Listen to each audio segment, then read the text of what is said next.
سوال یہ ہے کہ تقلید کی شرعی حیثیت کیا ہے؟ کس چیز کی؟ تقلید کی شرعی حیثیت کیا ہے؟ تقلید؟ جی تقلید، اور قرآن خوانی جو کرنا ہوتا ہے یہ صحیح ہے یا غلط؟ دیکھیے، تقلید اصل میں ایک تو ہے، کچھ لوگوں کے لیے تو وہ مجبوری ہے۔ اگر انہوں نے عربی نہیں سیکھی، قرآن نہیں پڑھا، حدیث نہیں پڑھی، فقہ نہیں پڑھی، تو ظاہر بات ہے انہیں کسی سے پوچھنا ہوگا کیا بات ہے، کیا مسئلہ ہے، اس کی پیروی کرنی ہوگی، یہ تقلید ہو گئی۔ البتہ یہ جو تقلید کا ہمارے ہاں تصور ہے کہ ایک فقہ کو پکڑ کر لازماً رہنا ہے، اس سے ادھر ادھر نہیں ہونا ہے، حالانکہ ہم کہتے یہ ہیں کہ چاروں فقہ حق ہیں، حنفی، مالکی، شافعی، حنبلی، چاروں حق ہیں۔ تو اس میں میرا اختلاف ہے۔ میں سمجھتا ہوں کہ کوئی شخص جو ہے صاحب علم ہو، یہ نہیں کہ عام آدمی، وہ اگر بعض معاملات کے اندر کسی دوسری فقہ سے استفادہ کر لے تو کوئی غلط بات نہیں ہے، اس لیے کہ ظاہر بات ہے کہ اصل شے جو ہے وہ کتاب و سنت ہے۔ امام ابو حنیفہ ہوں یا امام مالک ہوں یا امام احمد ابن حنبل ہوں، یہ اپنی جگہ پر مطاع نہیں ہے، یہ تو قرآن اور سنت کی تعبیرات ہمیں بتا رہے ہیں۔ جیسے کہ میں نے 3 مثالیں آپ کو دیں کہ وہاں تھوڑا تھوڑا اختلاف ہو سکتا ہے، ہوا ہے، صحابہ کرام کے زمانے میں ہوا ہے کہ کچھ لوگوں نے عصر کی نماز پڑھ لی اور کچھ لوگوں نے نہیں پڑھی، چاہے ان کی نماز قضا ہو گئی، ان کا حضور کا حکم تھا کہ جب تک وہاں پہنچ نہ جاؤ نماز نہ پڑھنا، ہم نہیں پڑھیں گے۔ تو کچھ لوگ جو ہے کسی حکم کو لفظی معنی میں لیتے، لٹرلی، کچھ لوگ اس کی حکمت کو دیکھتے ہیں کہ اس کے اندر مقصد کیا تھا، اس پر نظر رکھتے ہیں۔ تو اس اعتبار سے اختلاف رائے ہو سکتا ہے، لیکن یہ کہ بہرحال اس تقلید کا جو بھی ہمارے ہاں لازم کر دی گئی ہے، میں اس کے حق میں نہیں ہوں۔ البتہ عام آدمی کے لیے ظاہر بات ہے کہ سہولت جو ہے عمل اسی میں ہے کہ وہ اگر حنفی ہے، حنفی فقہ پر حنفی علماء سے مسئلے پوچھ کر اس پر عمل کرتا رہے، کوئی حرج نہیں ہے۔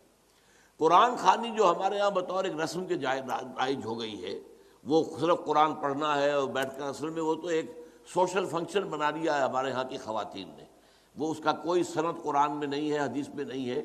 قرآن اپنے طور پر پڑھو، یہ جو بیٹھ کے جمع ہو کر قرآن پڑھنے کا اور اس کا پھر ایصال ثواب یا حصول ثواب کا کوئی معاملہ دین میں نہیں ہے، یہ تمام بدعت۔ سنا تھا جو شاید آپ نے جب اپنی زندگی میں آخری دفعہ جب تراویح پڑھائی تھی مسجد میں، تو اس وقت آپ نے کہا تھا کہ دین کو سمجھنے کے لیے ہمیں پیچھے سے پیچھے جانا پڑے گا، کہ یہاں تک کہ ہم اپنے آپ کو نبی کریم صلی اللہ علیہ وسلم کے قدموں پہ جا کے پھینکتے ہیں، اور سائنس اور ٹیکنالوجی میں آگے سے آگے جانا پڑے گا۔ اس کی آپ نے مثال بھی دی، اس بات سے میں ایگری ہوں۔ جب میں اس روٹ، آپ نے ایک مثال بھی دی تھی کہ سائنس میں آگے سے آگے جانا چاہیے، تو میں نے اکثر دیکھا ہے اس فیلڈ میں آ کے کہ جتنے بھی علماء کرام ہیں، جب وہ ہر ایک کہتا ہے کہ آپ ابو حنیفہ کو فالو کر لیں، امام مالک کو فالو کر لیں، امام شافعی کو فالو کر لیں، میں آپ سے یہ پوچھنا چاہتا ہوں کہ ہم یہ کیوں نہیں کہتے کہ حضرت ابو بکر صدیق کو فالو کر لیں، عثمان کو فالو کر لیں، علی کو فالو کر لیں؟ کیونکہ میں جس لیول میں پڑھتا ہوں نا، میں اسٹوڈنٹس میں، جب میں اسٹوڈنٹس کو بات کرتا ہوں تو اسٹوڈنٹ مجھ سے یہ پوچھتے ہیں کہ ہم ان لوگوں کو کیوں فالو کریں، ہمیں چاہیے کہ ہم نبی کو فالو کریں، صحابہ کو فالو کریں، انہیں کو فالو کریں۔ تو اس میں ذرا کنفیوژن ہے، تو اس میں ذرا کلیئرٹی تھوڑی کر دیجیے۔ دیکھیے، ہمیں دین اگر سمجھنا ہے تو ہمیں پیچھے کے پیچھے جانا پڑے گا یہاں تک کہ حضور تک پہنچ جائے۔ البتہ حضور تک پہنچنے کا مطلب کیا ہے؟ ایک حضور نے ہمیں قرآن دیا، ایک حضور کی سنت، ان دونوں کو ہمیں اختیار کرنا پڑے گا۔ اب یہ ہے کہ قرآن مجید کی کسی آیت سے استدلال کرنے میں اختلاف ہو سکتا ہے، کسی حدیث سے استدلال کرنے میں اختلاف ہو سکتا ہے، حدیث سے بعض اوقات کنٹراڈکٹری بھی آ جاتی ہے، ان کے مابین توافق پیدا کرنا یہ ایک بڑی علمی جدوجہد ہے۔ تو یہ جو انفر کرنا ہے قرآن سے اور حدیث سے، اس میں ہمارے فقہا نے اپنی زندگیاں لگائی ہیں، اور اس اعتبار سے اگر ان کو فالو کیا جا رہا ہے تو اس بنیاد پر کہ یہ قرآن اور سنت کی تعبیر ہے۔ لیکن اصل میں ہوا کیا ہے، جب ہمارا دور زوال شروع ہوا، امام ابو حنیفہ نے تو یہ کہا تھا کہ اگر کوئی صحیح حدیث تمہیں مل جائے میرے کسی موقف کے خلاف تو میری بات کو اٹھا کے دیوار پر دے مارنا۔ لیکن اس کے بعد یہ ہوتا ہے کہ فرقہ پرستی شروع ہو گئی ہے۔ یہ فرقہ پرستی جو ہے اس نے ساری خرابی کی ہے، ورنہ ہم یہ سمجھیں، اور میں نے اس کے اوپر جو ہے ایک انٹرویو بھی میں نے حال ہی میں دیا ہے، اور میں نے یہ 20 اگست 1980 کو تقریر کی تھی علماء کنونشن کے اندر کہ ان فقہی اختلافات کا حل کیا ہے۔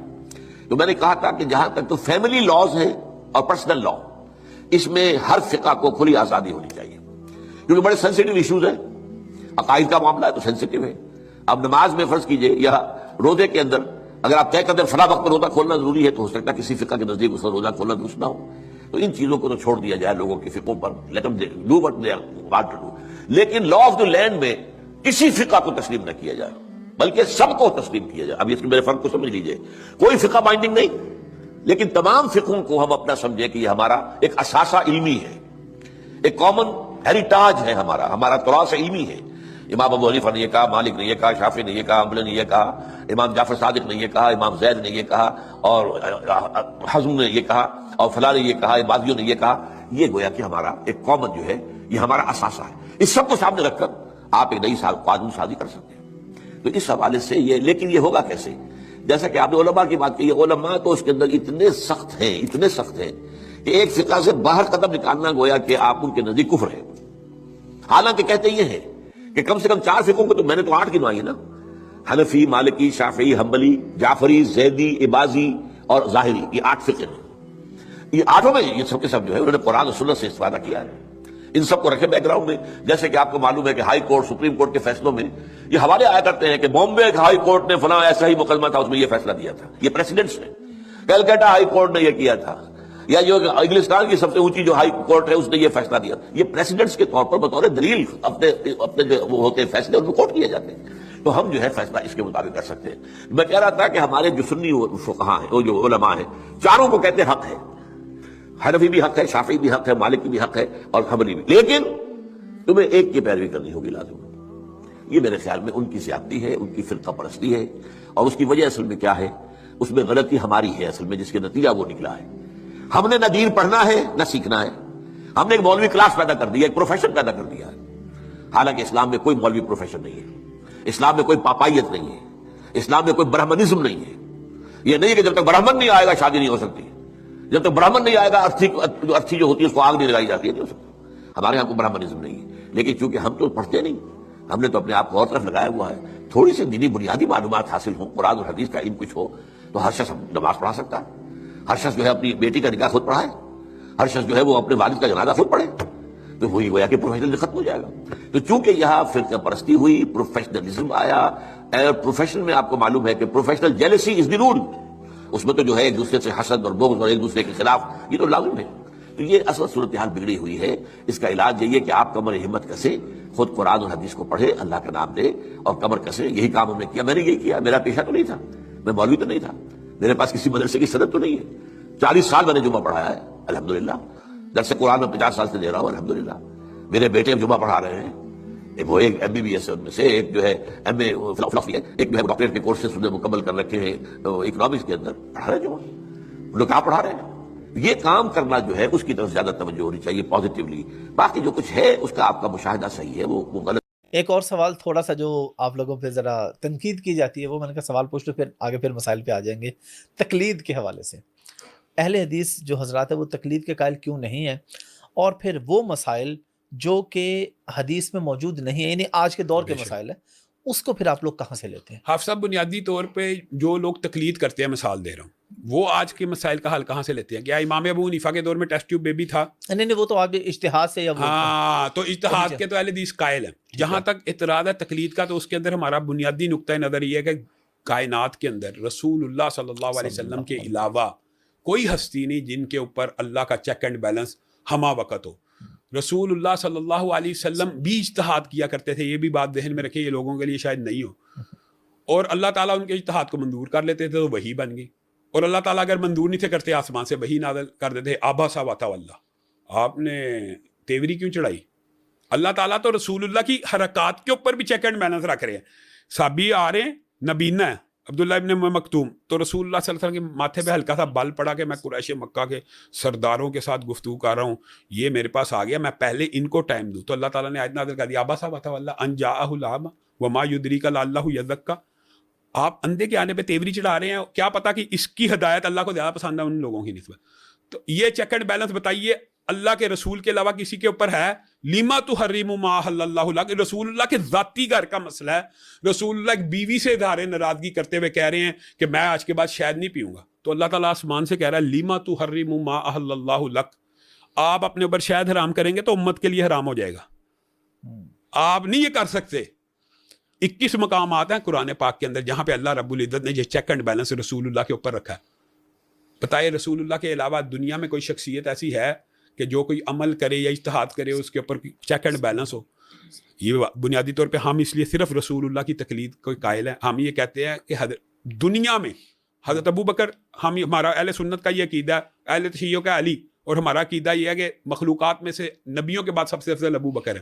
اگر سیدنا ابو بکر کی بات کو بھی ہم یہ کہتے ہیں کہ ابو بکر کی بات شریعت کے مطابق ہے, تو کائنات میں تو ایک ہی ہستی ہے نا جس کی بات شریعت ہے. یعنی ہم کہتے ہیں حضرت عمر کی بات شریعت کے مطابق ہے, حضرت عثمان کی بات شریعت کے مطابق ہے, حضرت علی کی بات شریعت کے مطابق ہے. اگر ان چار اصحاب کی بات شریعت کے مطابق ہے اور ان کی بات شریعت نہیں ہے, اور چاروں اصحاب نے ان کے ساتھیوں نے ان کو مختلف جگہ پہ ٹوکا ہوا ہے. مثلا حضرت ابو بکر رحم دل تھے. حضرت ابو بکر چور کے نا ہاتھ کے کٹنے کی باری آئی دوسرے کے, تو حضرت ابو بکر نے کہا یار یہ ہاتھ کٹ گیا تو یہ قضائے حاجت کیسے کرے گا, روٹی کیسے کھائے گا, تو کہا یار اس کے بدلے اس کا قدم کاٹ دو. حضرت عمر کھڑے ہو گئے, کہا سنت الید, چور کی سنت تو ہاتھ کاٹنا ہے, آپ کیسے قدم کاٹ سکتے ہیں. تو حضرت ابو بکر نے کوئی ضد نہیں لگائی, کہا اللہ کا شکر ہے مجھے ایسے ساتھی دیے جنہوں نے. حضرت عمر کی زندگی کے 14 واقعات ہیں جس میں مختلف صحابہ نے ان سے مختلف رائے پیش کی. حضرت عمر نے حج تمتع پہ پابندی لگا دی تھی, جو حج ہم کرتے ہیں سارے آج کل, جا کے عمرہ کرتے ہیں اور پھر حج کرتے ہیں. تو حضرت عمر نے کہا عمرے و حج کو میں علیحدہ کروں گا تاکہ خانہ کعبہ آباد ہو جائے. حاجی آتا ہے عمرہ بھی کر لیتا ہے تو عمرہ پورے سال کرتا نہیں, اس دور کے حالات فرق تھے. تو حضرت عبداللہ ابن عمر نے حج تمتع کا احرام باندھا اور لبیک کہا اور حج تمتع کی نیت سے, تو ہر کارے پکڑ لائے کہ آپ کا اپنا بیٹا آپ کی آرڈیننس کی مخالفت کرتا ہے. تو حضرت عمر نے کہا ہاں جی میں نے آرڈیننس جاری کیا, میرے آرڈیننس کی مخالفت ہے. وہاں پہ انہوں نے ایک جملہ کہا کہ بابا حج تمتع رسول اللہ صلی اللہ علیہ وسلم کی سنت ہے. رسول اللہ نے حج تمتع کی ہے, رسول اللہ کی سنت ہے, آپ کے فتوے کو مانوں, آپ کے آرڈیننس کو مانوں کہ اس قبر والے کی سنت کو. تو حضرت عمر رونا شروع ہو گئی. اگر تقلید جائز ہوتی تو عمر کی ہوتی, اگر تقلید جائز ہوتی تو ابو بکر کی ہوتی, عثمان کی ہوتی, علی کی ہوتی. اور ان صحابہ کا اختلاف ہوا اور ان صحابہ نے اختلاف میں فَإِن تَنَازَعْتُمْ فِي شَيْءٍ فَرُدُّوهُ إِلَى, انہوں نے اپنے اختلاف میں رسول اللہ کی حدیث کو جاری کیا. حضرت عمر کا اپنا واقعہ, حضرت عمر نے انگوٹھے کی نا دیت 15 اونٹ مقرر کر دی تھی. آپ کو پتہ یہ مشہور واقعہ, آرڈیننس لکھا اور انہوں نے آرڈیننس جاری کیا یار انگوٹھا جو ہے نا قوت و طاقت میں سب سے طاقتور ہے, اس کی دیت 15 اونٹ. ساتھ والی 2 انگلیاں برابر ہیں قوت طاقت میں تقریباً, تو 10 اونٹ. اور یہ چھوٹی انگلیاں اس کے 9 اونٹ کرو, اور یہ سب سے چھوٹی ہے اس میں تو قوت ہوتی نہیں, اس کے 6 اونٹ کرو. اونٹ 50 بنائے, اونٹ 50 بنائے اور آرڈیننس جاری کر دیا پورے ملک میں. عوف بن مالک کا آپ سٹیٹس دیکھیں, وہ حضرت عمر کے لیول کے صحابی تو نہیں, مصر کے قاضی کے پاس بیٹھے ہیں, آرڈیننس پڑھا, انہوں نے کہا یار اگر کوئی مقدمہ ہے نا ابھی اس کے پر عمل کرنا, عمر سے ملنا چاہتا ہوں. حضرت عمر کے پاس دوڑتے ہوئے گئے, سفر کتنا, مصر سے دیکھے کہاں سے کے صحابی تو نہیں, مصر کے قاضی کے پاس بیٹھے ہیں, آرڈیننس پڑھا, انہوں نے کہا یار اگر کوئی مقدمہ آیا نا ابھی اس کے اوپر عمل نہ کرنا, میں عمر سے ملنا چاہتا ہوں. حضرت عمر کے بعد دوڑتے ہوئے گئے, سفر کتنا, مصر سے دیکھے کہاں سے, 3 دن کے اندر پہنچے اور حضرت عمر کا دروازہ کھٹکایا اور بغیر سلام دعا اور ان باتوں کو کہہ رہے آپ نے آرڈیننس جاری کیا. جی ہاں میں نے جاری کیا. آپ نے جو آرڈیننس کیا جاری کیا, آپ کے پاس اس کی کیا دلیل ہے؟ انہوں نے کہا میں نے رسول اللہ کی حدیث سنی ہے کہ ایک ہاتھ کی انگلیاں 5 کاٹ جائیں 50 اونٹ ہے. میں نے اپنے ذہن سے انگوٹھے کو طاقتور پایا, 15 کیا, 7 والوں کو 10, 7 والے کو 9, 7 والے کو 6. کہا یہ دلیل نہیں ہے, یہی مدینہ تھا, یہاں پہ میں نے رسول اللہ صلی اللہ علیہ وسلم سے یہ بات سنی تھی کہ اگرچہ انگلیاں قوت و طاقت میں برابر نہیں ہیں, الا ان الاصابع فی دیت سوا, لیکن دیت میں 5 انگلیاں برابر ہیں.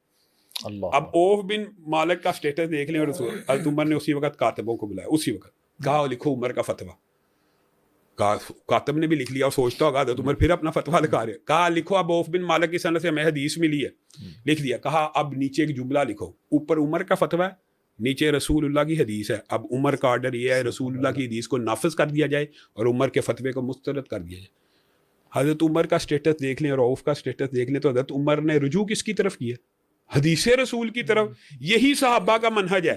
میرا دیوبندی سے اختلاف ہو جائے, میرا بریلوی سے اختلاف ہو جائے, میرا شیعہ سے اختلاف ہو جائے, آئیے آپ کا بھی نبی ہے میرا بھی نبی ہے, اس کی بات کے اوپر اتفاق کر لیتے ہیں. اس میں کوئی اچنبے کی بات نہیں ہے. اس لیے ہم کسی کی تقلید اس لیے نہیں کرتے, ہم رسول اللہ کے علاوہ کسی کو معصوم سمجھتے ہی نہیں. ہم سمجھتے ہیں رسول اللہ واحد ہیں جن کے اوپر چیک اینڈ بیلنس. اس کے جواب میں نا غامدی صاحب جیسے لوگ جواب یہ دیتے ہیں, وہ جی رسول اللہ نے وہ جو پیوند کاری کی تھی وہ بھی تو اللہ تعالیٰ کا چیک اینڈ بیلنس موجود تھا تو صحیح ہوگی. اللہ نے ہی وہ بھی صحیح کرائی ہے. رسول اللہ نے اجتہاد کیا کہ ہاں پیوند کاری نہ کرو تو کھجوریں نہیں ہوئی, تو اس کے بعد اللہ تعالیٰ نے وہ دین کو, اب یہ سمجھتے ہیں کہ یہ شاید رسول اللہ کے چیک اینڈ بیلنس سے باہر بات ہے, اللہ ہی نے اصلاح فرما دی. تو رسول اللہ کی زندگی میں بھی صحابہ اجتہاد کرتے تھے, رسول اللہ خود اجتہاد کرتے تھے, اللہ کو منظور ہوتا, منظور جاری رہتا تھا, اور اگر کہیں پہ اللہ تعالیٰ سیدھا کرنا ہوتا کر دیتے. صحابہ رسول اللہ کے سامنے اجتہاد کرتے تھے, رسول اللہ پسند فرماتے تھے تو جاری ہو جاتا ہے، دین اور شریعت اور حدیث بن جاتی، نہیں تھے پسند کرتے تھے ٹوک سکتے تھے. اب بتائیے صحابہ کے بعد کون سی ایسی جماعت ہے؟ امام ابو حنیفہ بہرحال صحابی تو نہیں ہے نا، امام احمد ابن حنبل، امام مالک، امام شافعی، جن کی تقلید ہوتی ہے مشہور یہی 4 امام ہیں نا جن کی تقلید ہوتی ہے. ان میں سے 3 اماموں کی تو حدیث کی کتابیں ہیں، یعنی موطا امام مالک بخاری سے پہلے حدیث کی سب سے بڑی کتاب، مسند امام احمد آج دنیا کے اوپر حدیث کی سب سے، مسند شافعی حدیث کی کتاب، امام ابو حنیفہ رحمہ اللہ اگرچہ حدیث کی کتاب نہیں لیکن فقہ کے بہت بڑے اماموں میں سے. تو گویا یہ 4 امام اگر ان کی تقلید واجب ہے تو رسول اللہ کی کیوں نہیں؟ یعنی یہ عجیب بات ہے، ان کی تقلید واجب ہے اور رسول اللہ کی نہیں. اور یہ بات بہرحال دکھ کی ضرور ہے کہ شافعی رفع دین کرے، حنبلی رفع دین کرے، مالکی رفع دین کرے تو وہ کہتے ہیں 4 امام برحق ہیں، یار کرنے دو. اہل حدیث کرے تو وہ رسول اللہ کی سنت پہ تو اس پہ اعتراض ہے. یہ بات بہرحال لوگوں یہ بھی آپ کو اٹھانی چاہیے بات، یار امام شافعی کے پیروکار تقلید کی وجہ سے رفع دین کریں وہ آپ کے نزدیک جائز ہے، لیکن اگر کوئی رسول اللہ کی وجہ سے کرتا ہے تو آپ کے نزدیک کیوں نہیں جائز ہے؟ تو یہ بات ہونی چاہیے. ہم تو 4 کو یہ دعوت دیتے ہیں کہ آپ بھی رسول اللہ کی وجہ سے چھوڑیں. اگر آپ سمجھتے ہیں رسول اللہ نے نہیں کیا تو لوگوں کو ابلاغ کریں کہ ہم رسول اللہ کی وجہ سے نہیں کرتے. بنیادی بات وہی ہے جو آپ نے ابھی پن پوائنٹ کر دی ہے. بہت سے اعمال میں عبادت کی ادائیگی میں جو طریقہ کار کا اختلاف ہے وہ تقلید کی وجہ سے. حقیقت بات یہی ہے، ماننا چاہیے کہ تقلید کی وجہ سے سنت اور غیر سنت کا جو مسئلہ وہ الگ ہے.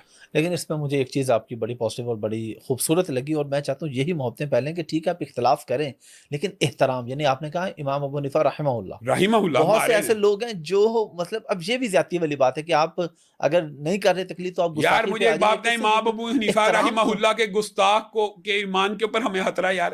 کیوں؟ ہم دیکھیں یہ جو دین کے امام ہیں، ہم تو ہماری تو دعوت یہ ان کی گستاخی نہیں کرنی چاہیے.